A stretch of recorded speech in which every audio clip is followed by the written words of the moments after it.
Guys, சின்ன வயசுலேருந்து எனக்கு ஒரு பழக்கங்க.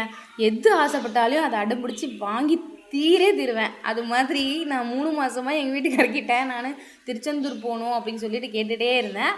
அதுக்கான விளாக் தான் இது. காலையிலே சாப்பாடு வேலையெல்லாம் ஆயிடுச்சுங்க. இங்கேருந்து கொண்டு போகிறதுக்கு மட்டும் சப்பாத்தியும் தக்காளி பஜ்ஜியும் செய்யணும். அதுக்கப்புறம் சாமியை அபிஷேகம் பண்ணி வீட்டுக்கு அழைச்சிக்கிட்டோம் படையெல்லாம் போட்டு. இதுக்கப்புறம் கிளம்பியாச்சு. நாங்கள் பஸ் புக் பண்ணியிருந்தோம். கீழாம்பாக்கம் போய் தான் பஸ்ஸு போகிற மாதிரி. ஆக்சுவலி நான் தான் திருச்செந்தூர் போகணும் அப்படின்னு சொல்லிட்டு ரொம்ப ஆர்வமாகவும் ரொம்ப ஆசையாகவும் இருந்தேன். ஆனால் நான் சந்தோஷப்படுறேனோ இல்லையோ எங்கள் வீட்டுக்கார் ரொம்ப மகிழ்ச்சியாக ரொம்ப சந்தோஷமாக போனார். அதுவே எனக்கு ஒரு பாசிட்டிவ் எனர்ஜி. அதுக்கப்புறம் போய் ரீச் ஆகிட்டோம்.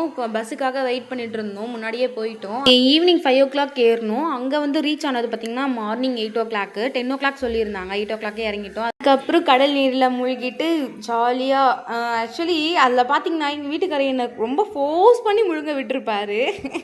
எனக்கு அது ரொம்ப பயமாக இருந்துச்சு. அதுக்கப்புறம் பீச்செல்லாம் சுற்றி பார்த்துட்டு சாமிக்காக க்யூவில் நின்றாச்சு. 4 மணி நேரம் கழிச்சு தாங்க நாங்கள் சாமியை பார்த்தோம். அது வரைக்கும் நாங்கள் இதிலே தான் இருந்தோம். அதுக்கப்புறம் ஈவினிங் பீச்செல்லாம் பார்த்துட்டு ஒரு வீடியோஸ்லாம் எடுத்துகிட்டு எனக்கு எலஃபண்ட் ரொம்ப ஆசீர்வாதம் பண்ணாங்க, நல்லபடியாக இருமாங்களே அப்படின்னு சொல்லிட்டு.